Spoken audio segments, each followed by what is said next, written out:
Hi everybody, Rob here from ProAir Studios, and welcome to this Q&A video where I'm going to just run through the process of creating a box plant or box tree, some of those kind of topiary trees that you can see. And the reason I do this is just to kind of liven up what could otherwise be a bit of a sterile scene.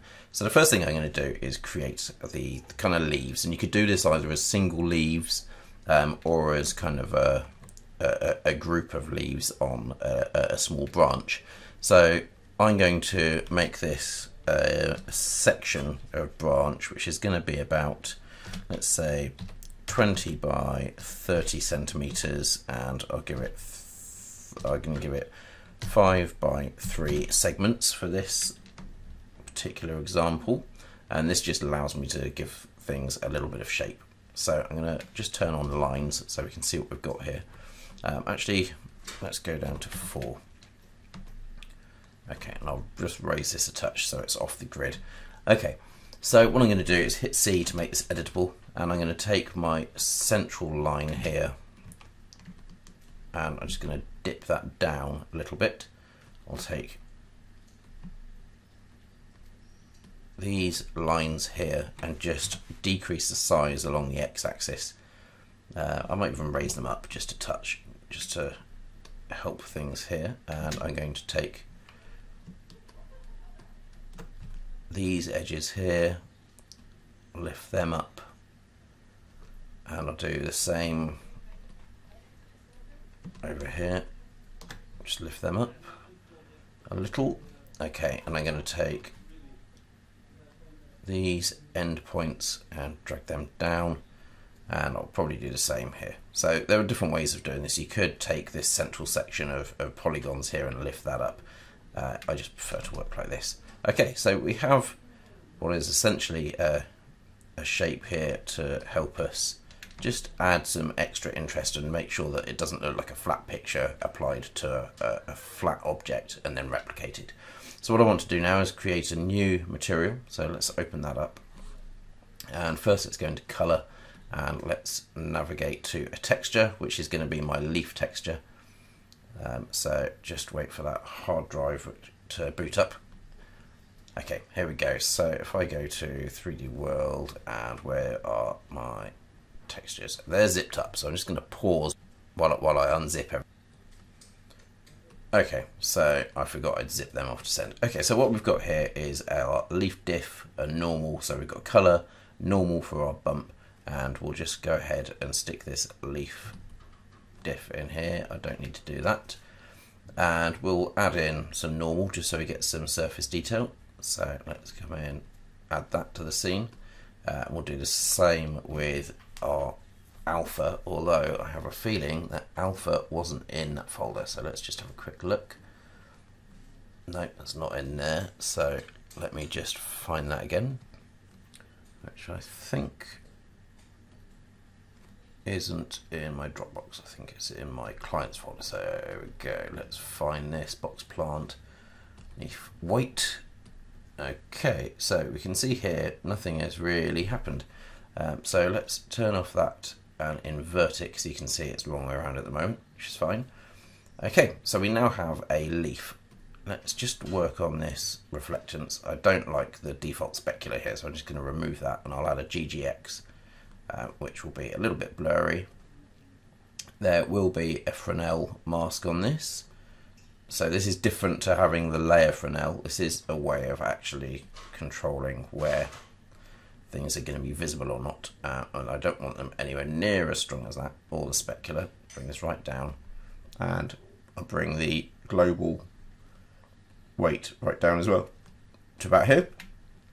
Let's apply this to our object, and you can see we now have our leaf applied. Now it's slightly warped, and the reason for that is just because it's UV mapped, and you can see that it's kind of doing what it thinks is right, but it doesn't quite work. So let's just change this to flat, and or even cubic might be quicker.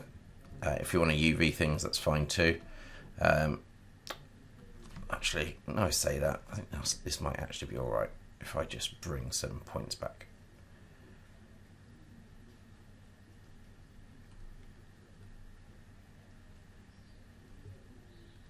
So hopefully you can see what I'm doing here, and this isn't really part of the tutorial. This is just me tweaking as I go, so I'll probably just leave it as it is, just so I can show you what I wanted to do. Anyway, so let's go into model mode, hit the L key to access the axis, which I'm going to drop down to the stem here.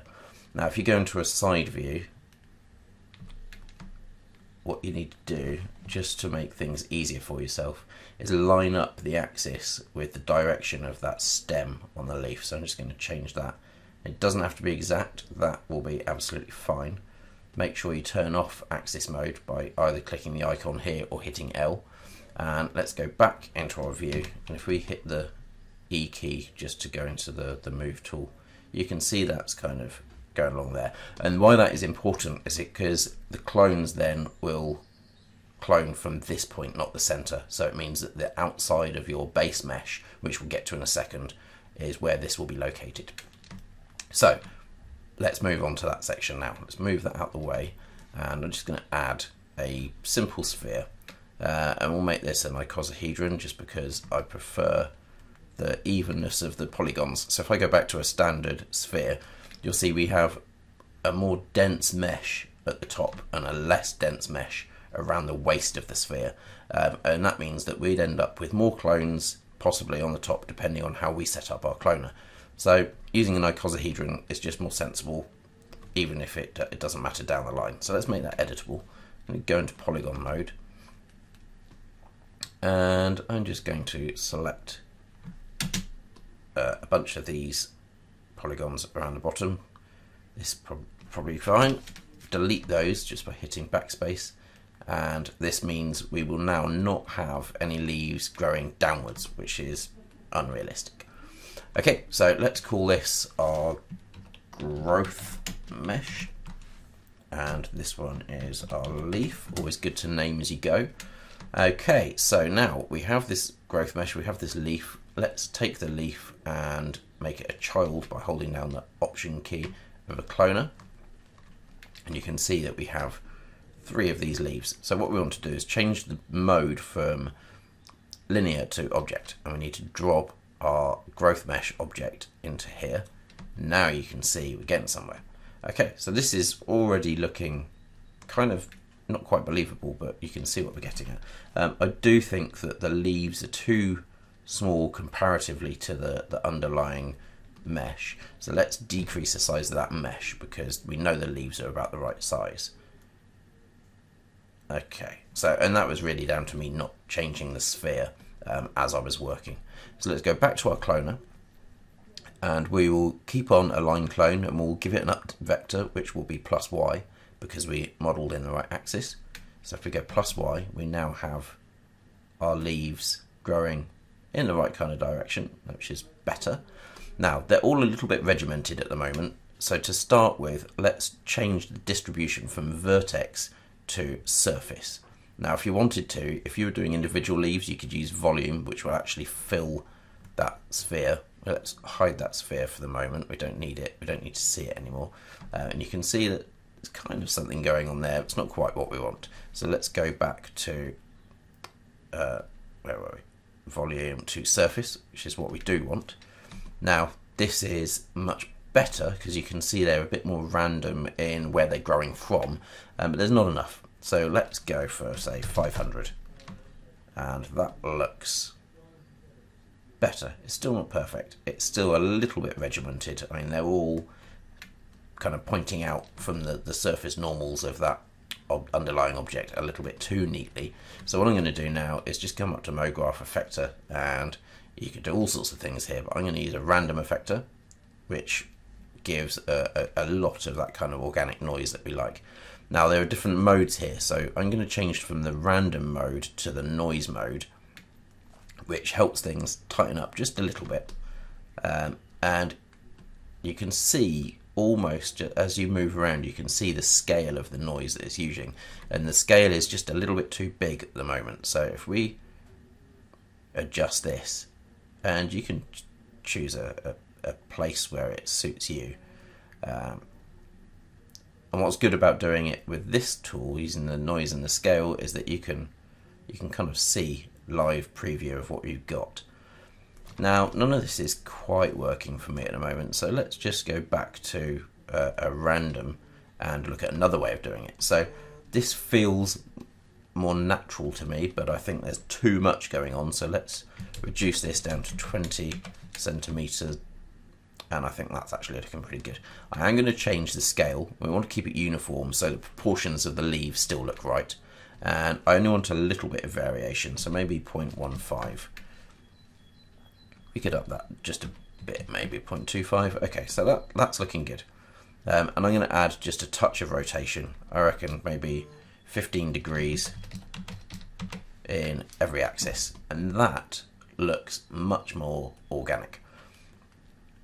I'm not going to go into setting the scene up for rendering. I don't think that's the purpose of this Q&A. What I really wanted to show you is how to get your leaves into position, and a good way of using cloners to do this. If you're into motion graphics, this is probably not new. These probably aren't new tools to you at all, but if you're into doing architectural visualizations, this is a particularly useful way of making custom built plants. Whereas in the past you might have had to buy some or model by hand.